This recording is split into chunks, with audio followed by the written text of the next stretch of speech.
Hello, Rockville. Here's what's happening in your city. We've got a recap of the Jiaxing Friendship Dinner. We go one-on-one with Councilmember Mark Pierzchala, and we'll introduce you to a special Rockville neighbor. All that and more in this December edition of Rockville's 11. Hello, I'm your host, Bridget Breuer, and this is the December edition of Rockville's 11. We wanted to start the show off with a recap of the Rockville Summit 2012. It's the second time the community came together to discuss Rockville's future. We have the full recap in our number 11 spot. The Rockville Summit 2012 continued the conversation about Rockville's core issues, bringing together community stakeholders and elected officials to plan for the future of the city of Rockville. Keynote speaker, the Urban Land Institute's Edward T. McMahon, gave his thoughts on what makes a successful community. A lot of times people misunderstand this, but you've already touched on what process is really all about. First and foremost, it's about your children. It's about your grandchildren. It's about the future, and it's about planning for the future. It's also about something you've talked a lot about this morning. It's about balance. It's about harmony. It's about the relationship between conservation and economic development. The program also included a presentation from the 6 citizen working groups, who gave their recommendations for the city's future, focusing on city services and budgeting, education and school capacity, housing, job growth, preserving Rockville's character, and transportation and traffic.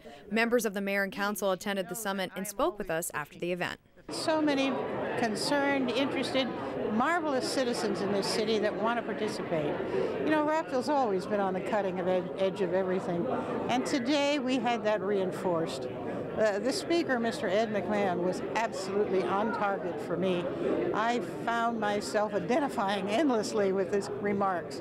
Nicely done. Let's hope that we can do what he suggested, and that is to understand our strengths and build on our assets. This summit is a coming together of all the sectors that are important, all the stakeholders.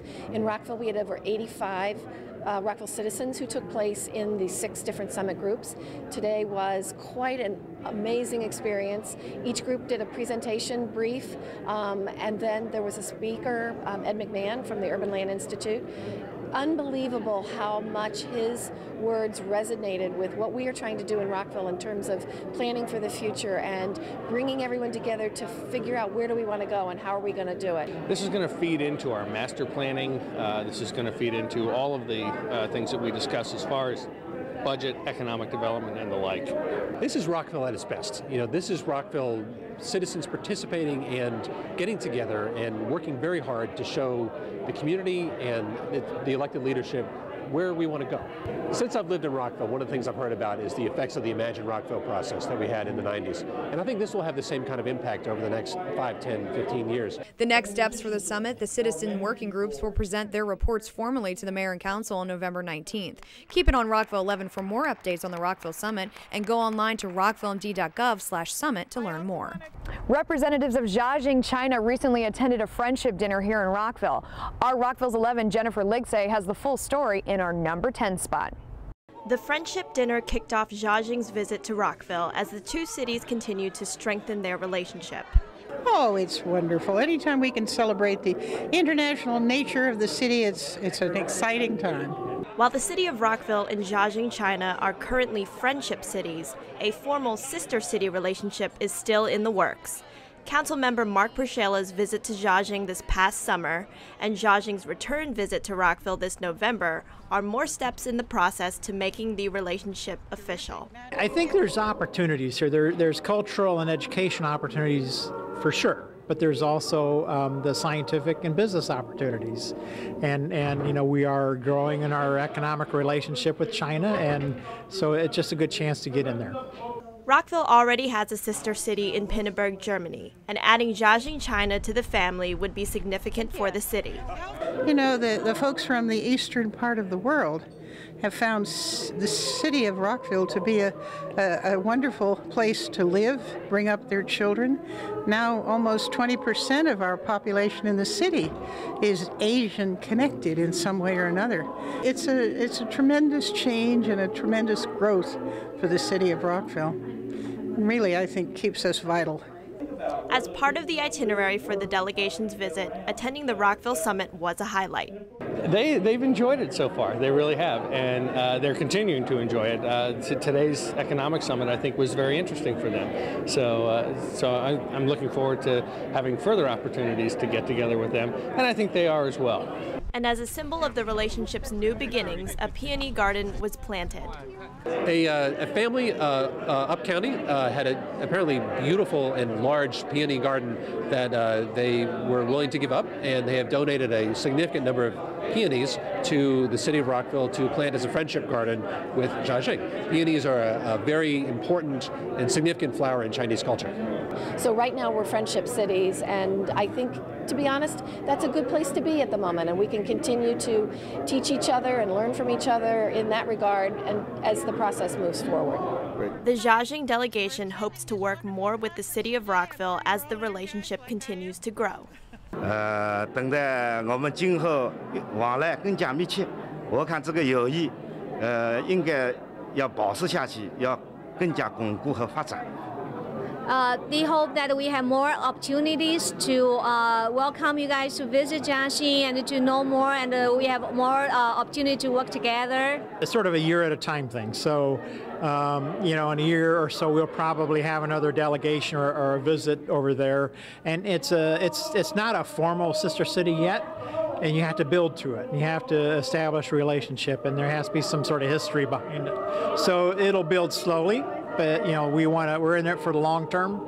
We value it, and I think it'll be great. For Rockville's 11, I'm Jennifer Ligsay. Welcome to this edition of Mayor and Council One-on-One. I'm here in the Mayor and Council chambers with Councilmember Mark Pierzchala. Mark, thanks so much for joining us. No problem. My pleasure as always. And Mark, we wanted to get your thoughts on a very important weekend that just happened in Rockville. It was the Jiaxing delegation visit and also the Rockville Summit. And we wanted to get some of your thoughts on how the weekend went. Well, the weekend went very well. It started Friday night with a Jiaxing delegation dinner at Viz Arts in the Buchanan Room. It was 100 people welcoming them, and they were very impressed by it.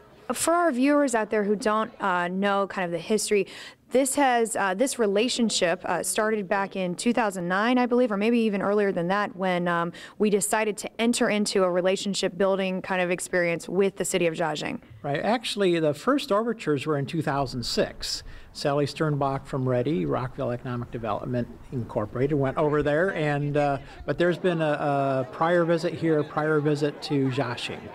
I did visit with the delegation this past June, and this November was a return visit by the Jiaxing delegation. It's going to be a matter of confidence building, and you know, we have signaled to them that we're serious about it, and when they came and had the big dinner and the summit, they understood again how serious we are about the relationship.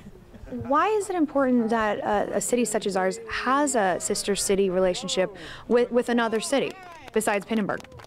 Right. Well, you know, the world is just becoming smaller and smaller, and post-World War II, our biggest and most important partners were European countries, and now Asia has loomed larger economically and socially and culturally for us, and we have a large Asian population in Rockville, so this is a natural extension to that. Great. Okay, Mark, we'd like to shift gears a little bit and talk about the Rockville Summit, an event that you were involved with from its genesis back last year, and this was Rockville Summit Part 2. What are some of the takeaways from the event? Well, we started in October 2011. It was an idea that John Britton, then a council member, and I came up with then. And we had a very successful first summit, and then we formed from that work groups in 6 different areas and 5 different parts of the community. They came together and they did reports, and we heard about them this past weekend. And were you pleased with how the event went? Yeah, I was very pleased. The reports themselves, all 6, are very high quality, and people put a lot of time into them, and I really appreciate. These are citizens, some of them whom we'd never heard from before in the city, and that was great. But the summit itself, 100 people again, and we had not only the reports, but Dr. Edward McMahon from Urban Land Institute spoke, and we had some interactive polling, and it was just a lot of fun. So what do you want residents to know about either next steps or what came out of those working groups? Anything surprising? Well, I think the big takeaway, we asked them to consider not only housing, not only education, not only business, but everything together. And they did a superb job of slotting their topic into how should Rockville look altogether. And this is feeding into the master plan. We revise the master plan periodically, and all that feeds into the master plan. If you could speak on behalf of the whole council, or just yourself, that's fine too, but how helpful is it to hear directly from the citizens in kind of a thoughtful and scientific way some of these findings that help to make your decisions when you're sitting behind the dais? Right. Well, what's helpful about it is we asked these people to do a lot of research, and we gave them a lot of data about here's Rockville overall, so that when they did their reports, it slotted perfectly into what our true historical context is and what our true economic situation is within our region. And so the quality and the context of what they came up with is really superb. Right, there were a lot of people involved, and I would say that we had an organizing committee from members of the community, but also Councilmember Newton joined us this time. And so we just had a lot of buy-in to it. All the council members attended both the Jiaxing dinner and the summit, and I think they all got a lot out of it too. Great. Well, Councilmember Mark Pierzchala, it's always a pleasure to talk with you, and thank you for your recap of this very important weekend. Oh, my pleasure, Bridget, and I enjoy these as always. Great, thank you. Whether you're an expert skater or just learning how, this ice skating rink here in the heart of the city is a place where families, friends, and neighbors can get together this winter season. The 7,200 square foot rink is the largest outdoor rink between Baltimore and D.C. and officially opened last year. But this did not stop the town center and Rockville residents from celebrating its reopening this season. Tonight is our ice rink grand opening celebration. We actually opened last week, last Friday, but we're having a celebration this evening complete with fireworks, laser show, and live music. And it's really just to celebrate the opening of the season and do an event that the community can come out and enjoy. The rink is open 7 days a week between November and March with extended holiday hours and offers both individual and family season passes. The goal of having an ice skating rink in the heart of the city is to bring the community together throughout the coming cold weather. In addition to all of the shopping and dining that we have at Rockville Town Square, we're also known for the great events that we put on. So we really were looking for something that we could do in the winter that was appropriate. The town square itself has just been a hugely successful gathering place, spring, summer, and fall, but in the winter you have to have something else to do, and the ice rink fits right in. The rink has definitely fulfilled its goals. Both children and parents alike love coming together on the ice. You know, I did not ice skate once last year, so my assistant and I decided after we kicked off this show and the ice rink opened up, we will go skating tonight. Certainly I will be skating. Well, I never skated before, but whenever I see it on TV or anywhere, it seems a lot of fun and I really want to try it out. Keep it here for more upcoming winter events. For Rockville's 11, I'm Megan Tadaro. Winter weather is upon us, and we wanted to find out how the city's Public Works Department is preparing for our number 7 story. The city of Rockville is now prepared more than ever to handle snow pileups and icy roadways as winter weather approaches. We'd like to tell you about several new features to the Public Works Department. According to Public Works Director Craig Simoneau, 2 trucks are now capable of liquid dispensing salt brine the day or 2 before a storm, which allows salt contact with the roadway prior to snowfall. And what's good about that is sometimes if the storm comes very quickly and we can't get out there and get the salt on there, it gives us, the motoring public a little more safe assurance that it's not going to freeze up on them as quickly. The city is also using beet juice that allows salt to stick to the roadways so that it has more of a lasting effect. Additionally, this year Rockville is investing in 2 new trucks that will have more pushing power capability. These are bigger trucks, bigger plows. They're going to be out there on some of our main roads. We hope to take delivery probably in December, so before the end of this winter, we hope to have those 2 trucks available to us for the Wooten Parkways, the Maryland Avenue, those major roads, to keep that going, to keep the heavy snow pushed. Lastly, Rockville is also in the process of purchasing a new system called the Automatic Vehicle Locating System, which will allow both public works staff as well as the public to know where trucks have plowed or salted. With these existing and new features in place, the city of Rockville hopes to better serve its residents in the face of winter storms. For more information on your Public Works Department, go online to rockvillemd.gov and search Public Works.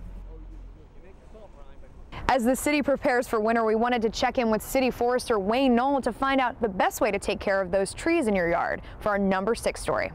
Risking their lives every day at 40 to 50 feet above the ground are the city's professional tree climbers. And that's a very highly skilled job here in the city. Anywhere, it's probably one of the most hazardous jobs in the country.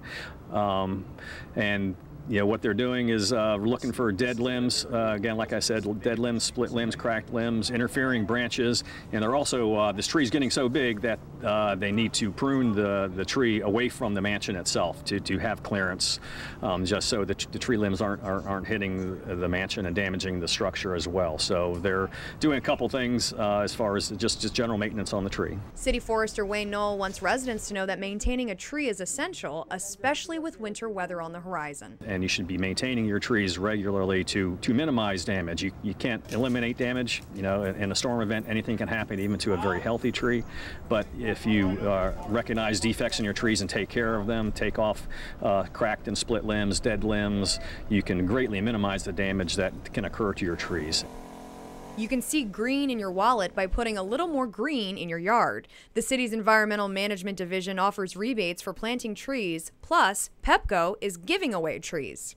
Their Energy Saving Trees program, which is a partnership with the Arbor Day Foundation, where they're going to give away 3,000 trees to Pepco residential customers for planting on residential property. The trees just have so many environmental benefits. They provide shade for our streets and beautify neighborhoods and provide homes for wildlife and stormwater management. And when we have a high rain event, you know, a tree canopy, it really does help you know, minimize the effects of storms. So it's important to plant trees for those reasons, but like I said, it's important to maintain them as well to you know, to make sure your trees are minimize damage for your property. If you have a question about a tree in your yard, check out the forestry page on the city's website by going to rockvillemd.gov and search trees. There's many ways to get involved during the holidays this season. We wanted to give you an update. Here's a holiday roundup. For those who enjoy holiday decorations and displays, be sure to stop by the historic Glenview Mansion. The picturesque 19th century home will be transformed into a holiday wonderland with entertainment and activities for anyone in search of seasonal festivities. The free events will be held every Sunday in December from 1 to 4. For more information, visit rockvillemd.gov/Glenview. What's the holiday season without some sweets? Bring family and friends of all ages to build a gingerbread house at the Thomas Farm Community Center on Saturday, December 15 from 10 to 1. Be creative and learn the tricks of the trade, including how to make a chimney out of Snickers. Pre-registration is required, so don't forget to enroll through Rock and Roll. Jingle bells, sleigh ride, joy to the world. If these classic songs get you in the holiday spirit, don't miss the Victorian Lyric Opera Company Orchestra's Holiday Show, Friday, December 14. And if you still want more holiday music, the talented Potomac Valley Youth Orchestra will also be performing on Saturday, December 15. For more information or to purchase tickets to any of these shows online, visit rockvillemd.gov/arts. You can help make the holidays special for everyone in our community by donating toys and gift cards at the Rockville Holiday Drive. New toys can be dropped off at several locations, including City Hall, Twin Brook Community Center, and Rockville Swim and Fitness Center. Help bring in the new year. Students grades 6 through 8 can celebrate the Almost New Year's Eve party on Saturday, December 29 from 7 to 9 at Dave & Buster's. Games and a buffet meal will be included, so don't forget to register through Rock and Roll. As the temperature continues to drop this winter, help others out by donating a coat to keep them warm. The Lincoln Park Community Center is partnering with the Burlington Coats Warm Coats and Warm Hearts Drive this January at several donation spots, including Croydon Creek Nature Center, City Hall, and Lincoln Park Community Center. For more information, visit rockvillemd.gov/LPCC. Whether one or all of these events catch your eye, 'tis the season for everyone to enjoy the holidays in Rockville. Keep up with everything happening this winter with the city's website at rockvillemd.gov or Twitter at Rockville411.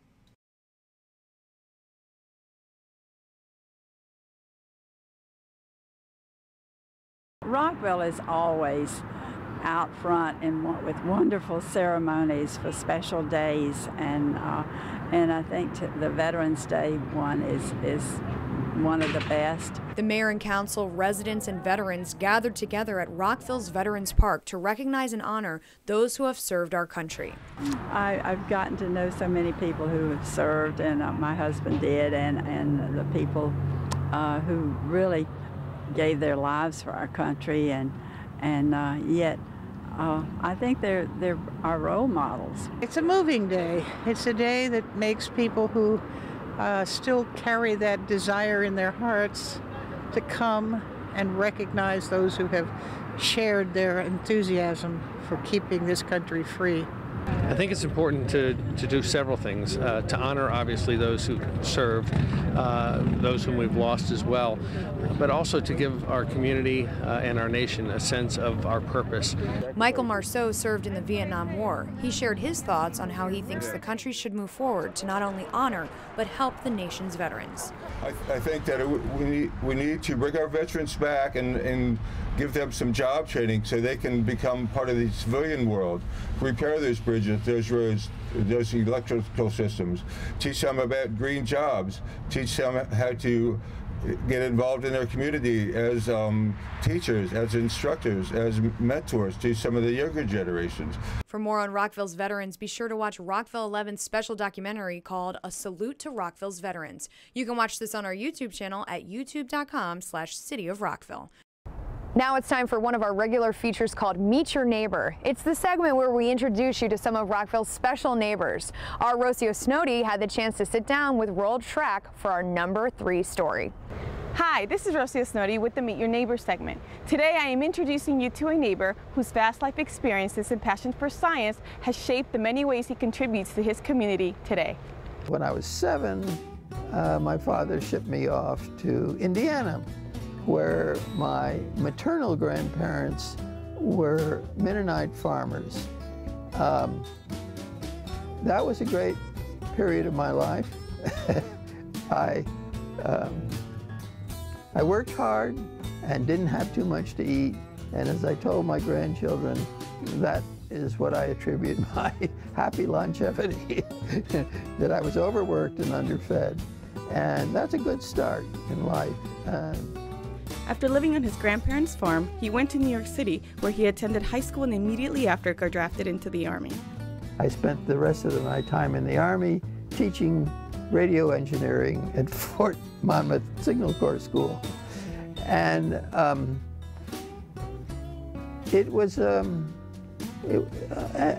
nice experience. You know, not everybody's Army experience can be so happy, but mine was. After being in the Army, Mr. Schrack and his parents moved to LA, where he received his bachelor's and master's degrees in physics. He continued his education by completing his PhD program at the University of Maryland. His commitment to the sciences and his community began its journey there. I've published, I don't know, over 50 papers in nuclear and particle physics, and did measurements of the size of the nucleus that has still not been improved on. Being a research scientist, one of the things, you know, a lot of people have these pictures of you wearing a white coat and holding test tubes or something, you know, or looking in a microscope. That's not, most of the time you're sitting at a computer. You may spend a month at the most gathering data, but then you'll spend 2 or 3 years reducing the data and publishing a paper. So I had analytic skills that were not always being used, and so I applied them to the city of Rockville. Moving to Rockville seemed like an easy choice when Mr. Schrack decided it was time to find a home. His dedication to providing others in his community with knowledge and a wealth of information has been evident throughout his life. He played a vital role in helping seniors by helping set up a computer lab at the senior center that provided 15 learning stations.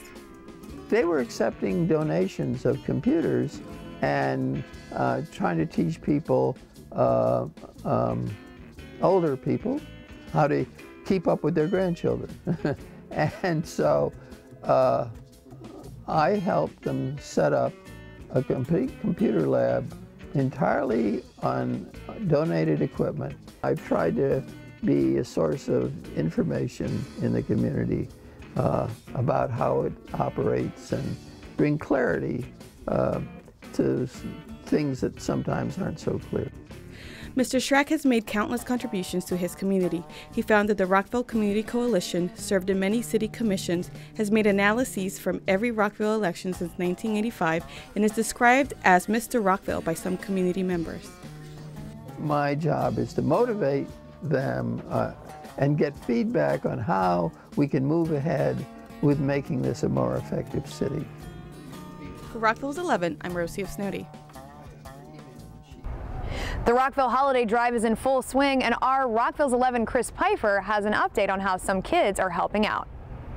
The Rockville Holiday Drive is a time to come together and give to those who are less fortunate than others, and the kids of Robert Frost Middle School do so in their own unique way. Over 300 middle schoolers poured into Thomas S. Wooten High School to cheer, dance, and run in support of the annual Turkey Trot. It's called the Turkey Trot, but it's really in support of the Holiday Drive, the City of Rockville's Holiday Drive. So it's all about giving. We had the students an opportunity to give some canned food goods and also give money to help those who are less fortunate than we are. The event participants had to run approximately 1.5 miles between the middle school and the high school. While not all students ran, everyone did their part to make sure this year's drive was a success. This year we had about 330 runners, but they all participate in either bringing money or food because they can either run it or watch it. So that would be like almost 1,100 kids. The Turkey Trot is a tradition passed down from one generation to the next. We actually have some kids who are running this year whose parents ran when they were at Frost, and they have shirts. So it's a tradition.